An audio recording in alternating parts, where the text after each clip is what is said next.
doing lesson 8.4, and we are going to do some more graphing of quadratic equations. Does anybody remember the shape of a quadratic equation? We started this last Thursday. That's the name of the graph, but what's the shape of the graph? A U-shaped graph, and it is called a parabola. All right, very good. It's the first graph that really has a name. We've had straight lines and we've had banana-shaped graphs. Now we have a graph that is U-shaped and has the name of a parabola. Now, if you watched my lesson on Thursday, 8.3, you didn't just put me on mute and write stuff down, but you actually listened to my lesson. You heard me say in that lesson that by the end of chapter 8, you would have 3 different forms of a quadratic equation. And in 8.3, you learned the very first form. It was called standard form. All right? Does anybody remember the standard form of a quadratic equation? Mason. Now look, if you don't remember it, flip back. You got 2 pages back. You've got 8.3 and you've got the formula. So flip back and look. Very good. Y equals, which I'm going to write down as f of x because f of x and y are the same thing. But f of x equals ax squared plus bx plus c. Now that should have looked familiar to you because in chapter 6 we learned how to factor a trinomial that looked like this. All right. We also talked about on Thursday, we talked about the key piece to a quadratic function. What did we say was going to be in our quadratic function? If you look at both of these formulas on top of each other, they've got the same piece in both, no matter which form they're in. Nope, not the a. That was a good guess, though. The x squared. Remember, I said a quadratic function will always have an x squared piece. Okay, so you learned standard form in 8.3, and today you're going to learn vertex form. And let me just tell you, you're going to like vertex form because there's literally no work involved in finding the vertex in the axis of symmetry. You're going to pull it straight out of the function. Remember last week in 8.3, you had to use the x equals negative b over 2a to find the x coordinate of the vertex. Then you had to plug it back into the original problem to find the y. All right, well, that is not going to happen today. So we'll get there eventually. But 8.4, we're dealing with and learning about the vertex form. Now, first off, we're going to learn about even and odd functions. How can you look at a quadratic equation and decide if it is even or if it's odd? Now, the method is what you're going to have to learn. The method is the same whether it's even or odd. It's the outcome that's going to be different. So look at this. You replace each x in the original problem with a negative x. You check for sign changes. And if the function stays the same, it is even. But look what happens if it's odd. You replace each x in the original problem with negative x, same method. You check for sign changes, same method. If the function is opposite, then it is odd. So I want you to take your highlighter and I want you to highlight these key phrases. You replace each x with negative x. So replace each x in the original problem with negative x. Check for sign changes. If the function stays the same, it is even. Those are the key things in that statement that I want you to highlight. Don't highlight any more or any less. Do the same thing in the odd. Replace each x in the original problem with a negative x. Check for sign changes. If the function is opposite, it is odd. Now, what if it's not the same and it's not opposite? Then that would fall under the neither category, right? If it's not even or odd, it's neither. And that leads us into example number 1. Determine if the function is odd, even, or neither. Now look at letter A. We have f of x equals 5x. Now remember, the method is what you have to learn here. The method is to go into the function, and everywhere we see an x, we're going to replace it with a negative x. Now, we have learned from day 1, at least with me, you've learned, when we plug something into a formula or into an equation, we plug it in parentheses. So we're going to do that here today. First of all, the new function is going to be f of negative x, because we're going to replace every x with a negative x. And it equals 5, and here we have an x, so we're replacing the x with a negative x. Now, we got to check for sign changes, okay? But before we can do that, what are they doing or asking us to do with 5 and negative x? Multiply. So what is 5 times negative x? Negative 5x. So f of negative x is equal to negative 5x. Now, I want you to circle. Don't box, because this is not our final answer, but this is the new function. And we are supposed to be comparing it to the original. So draw yourself an arrow back to the original function. Again, arrows are for notes. You do not have to do them in homework, quizzes, and tests. All right? What do you notice about the original function of 5x and the new function that is negative 5x? They are opposites. So is this function even or odd or neither? This one is odd. And odd is the final answer that you're going to box in. So not a lot of work involved. It's the method. That's new for you. It's remembering I got to replace every x with a negative x, do any math I can do, and then look at the new function compared to the original function. All right, we start with h of negative x, and it equals 2. Again, when we plug in our negative x, we're plugging it in parentheses, and nothing else is changing. We're bringing down the rest of the problem. Now, in order to do this, you have to remember, so I'm going to do this over to the side, you have to remember what negative x squared is actually saying. All right? Negative x squared is negative x times what? Negative x. Okay, the exponent tells you how many times to multiply the base by itself. So, what is negative x times negative x? All right, be careful. A negative times a negative is absolutely a positive, but x times x is not just x. It's no, it is x squared. Okay, x times x is x squared. Okay, so you were right on. The two negatives made a positive, but don't forget that x times x is x squared. Now, we go back to the problem, and that's really the only little math we had to do. So h of negative x equals 2, x squared plus 3. Now, circle, don't box, because this is not our final answer, but this is the new function, and now we are going to go back and we are going to compare it to the original function. What do you notice about the new function when you compare it to the original function? It is the same, which makes it what kind of function? An even function. Very good. So even is the final answer. Now, is the work necessary? Yes, because the work proves why you chose even or odd. Now, let's look a little bit deeper at the vertex form, because when you graph a quadratic function in vertex form, and let me throw this out there at you, we are not actually going to get Desmos out today and graph anything during the lesson. However, there are 2 homework questions tonight that ask you to graph before they ask you to do something else. You are going to graph in your homework, all right? You know how to use Desmos. You know that you are graphing 3 points in the parabola. You're drawing the axis of symmetry, and you're labeling all of those things, okay? So when it says to graph, even though we're not graphing in class today, you are going to be graphing in your homework tonight. Feel free to grab graph paper on your way out so that you can do your paper, you can do your graph on the graph paper and then glue it into your notebook, or you can freehand your graph. It does not matter to me, okay? But you do have 2 graphing questions tonight. Now, what we're looking at today is, what if I just want to find the vertex and the axis of symmetry? I'm not even going to ask you to graph. I just want to know what's the vertex and what's the axis of symmetry. So you find the coordinates of the vertex. Now look at this information. Remember I told you were going to like the vertex form. The vertex is HK and can be pulled out of the function. Now take your highlighters and I want you to highlight vertex and I want you to highlight HK. Now a vertex is a what? A vertex is a what? When you're graphing the vertex, what are you graphing?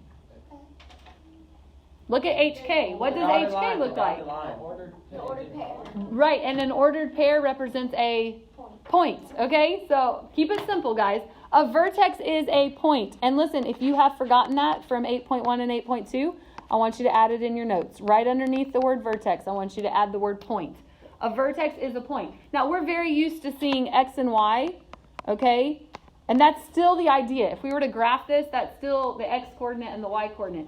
But for the formula, they're using the letter H and the letter K. Now, if you look at the formula, and you go ahead and you highlight it, f of x equals a times x minus h squared plus k. Do you see right here, here's my h and here's my k. All right, and that forms that ordered pair HK.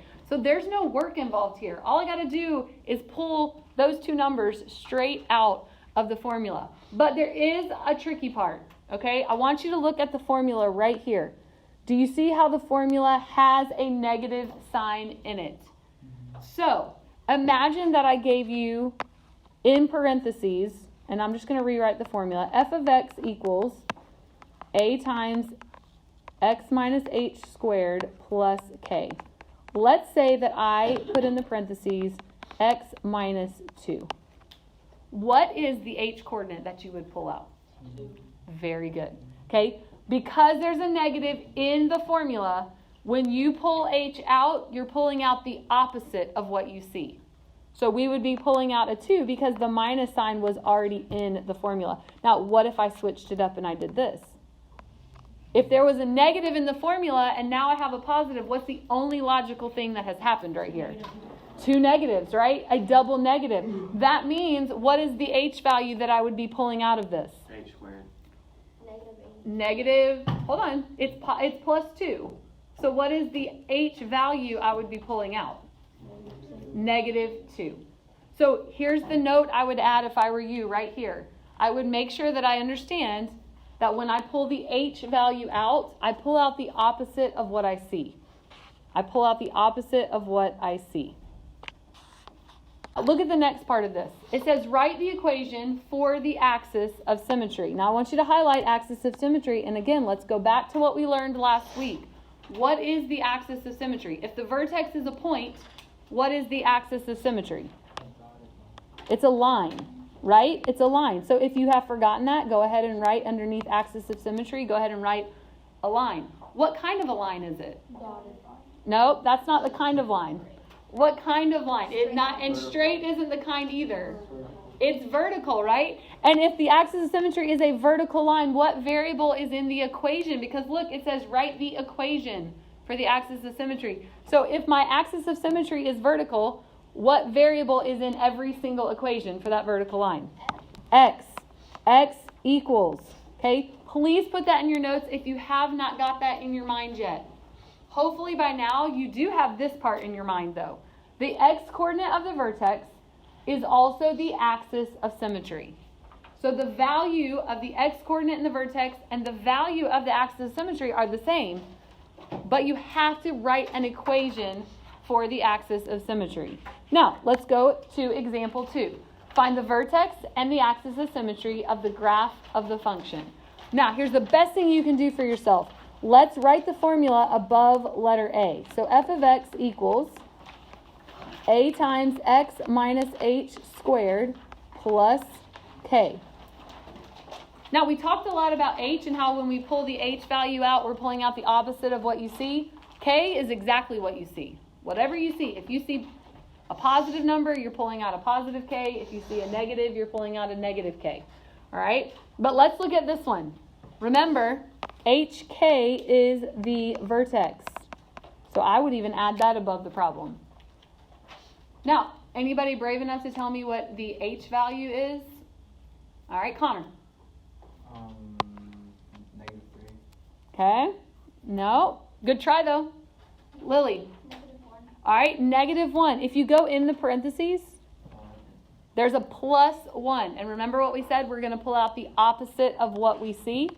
So if we see a +1, that means we should be pulling out a -1. Now, what's your K in this problem? Okay. Do you see a K in this problem? No. And what number represents nothing? 0. So yes, 0 is the y coordinate, and there's your first answer. There's your vertex. -1, 0. Now, the only other thing I need is the axis of symmetry. What is the axis of symmetry? Samuel, do you know the axis of symmetry? X equals -1. Because remember, the x coordinate of the vertex and the value of the axis of symmetry are exactly the same. But the axis of symmetry has to be written as an equation. Again, if we put the formula above the problem, we have f of x equals a times x minus h squared plus k. Again, let's remind ourselves the vertex is h and k. So what did you guys get for h this time? 4.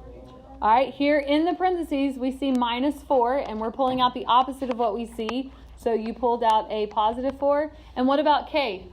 0. There was no k again, right? And so 0 represents nothing. So the vertex is 4, 0. How many of you got 4, 0? Awesome. What, Ethan, was the axis of symmetry then? 4. But I can't just write 4. What is it? X equals, remember it is an equation, but yes, the x coordinate of your vertex is the same value as your axis of symmetry. How many of you wrote down x equals 4? Awesome. The last thing we're doing is example 3. It says compare the equation to the equation of f of x equals x squared. First of all, I want you to highlight compare, because some of you still struggle when you see those directions to know what to do. All right? We are comparing our new function to this f of x equals x squared. Does anybody remember what we're calling that?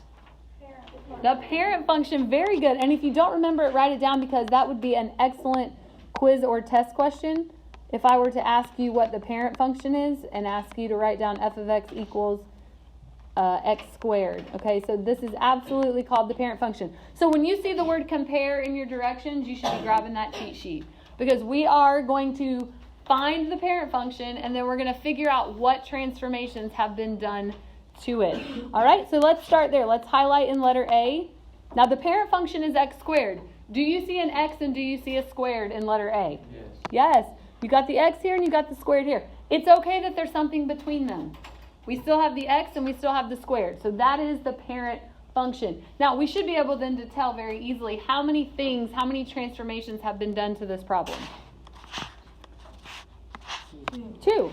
All right. We've literally got a 2 right here, and then we've got a plus 5. So 2 things have been done to this parent function. So last week we numbered. You can number, or if you just prefer to put 2 dots. Okay. Either way, let's identify that we have 2 transformations. Okay. Let's start with the 2. What are they doing with the 2? Because that helps us pick the right type of transformation on our paper. They're multiplying. So what type of transformations multiply? Stretches and shrinks. Okay, so we're down there on our cheat sheet. Now, they are multiplying a 2 by f of x or just x? F of x. Remember, outside the parentheses. If they're doing something to just x, they'll be in the parentheses. So does that make it vertical or horizontal if they are multiplying by f of x? All right, so we can go ahead and write down vertical. Now, we got to decide if it's a stretch or a shrink. So 2 becomes our a value. We plug it into those little formulas. Is a greater than 1, or does a fall between 0 and 1? Greater than 1. So is it a stretch or a shrink? It is a stretch.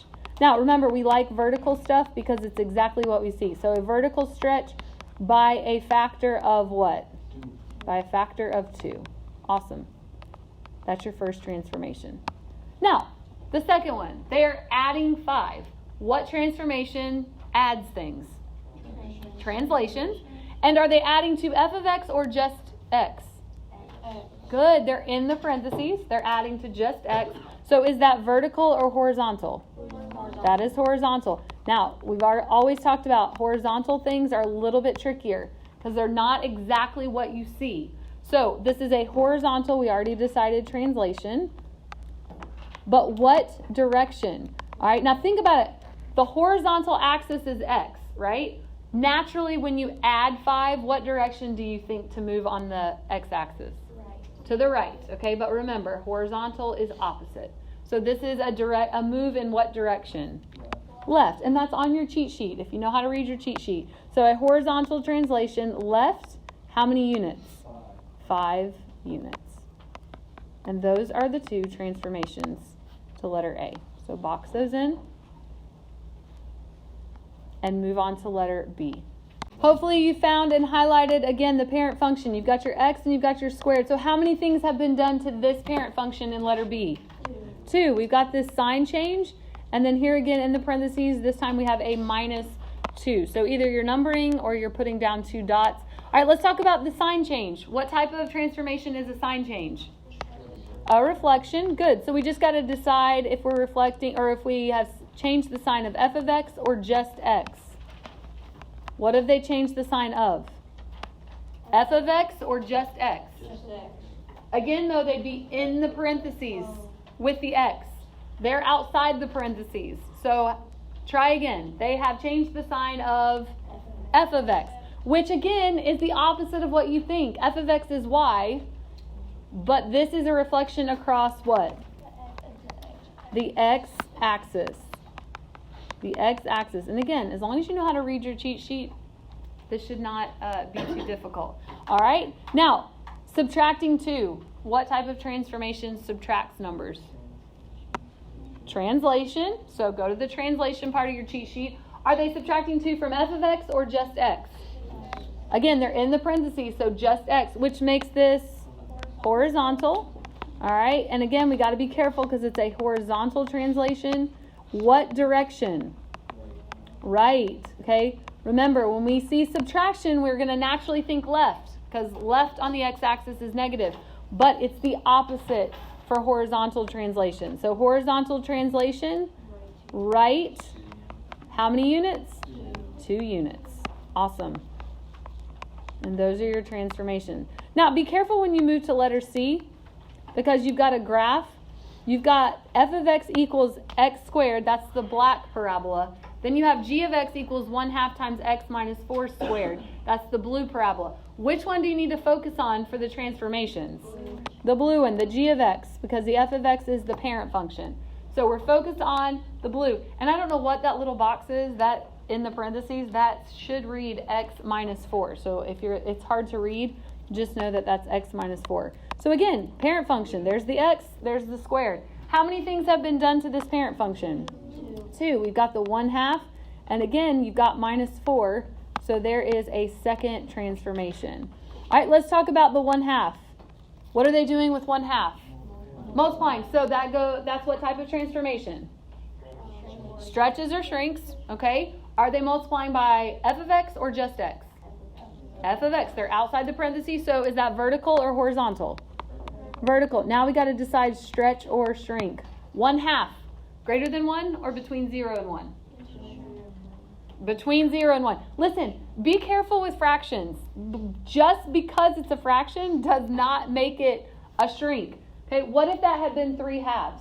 What does 3/2 change into? 1.5, which is greater than 1. Okay, so please don't assume just because it's a fraction that it falls between 0 and 1. But here it does because 1/2 is between 0 and 1. So vertical stretch or vertical shrink? This one's a shrink by a factor of? By a factor of 1/2. Remember, exactly what you see. So by a factor of 1/2. All right, what about the minus 4? What type of transformation subtracts? Translation. Are they subtracting from f of x or just x? Just x. They're in the parentheses. So vertical or horizontal? Horizontal. Translation. All right, what direction? Right. Again, the opposite of what you would think, but right, how many units? 4 units. All right, so those are your transformations. Box those in, and that is lesson 8.4.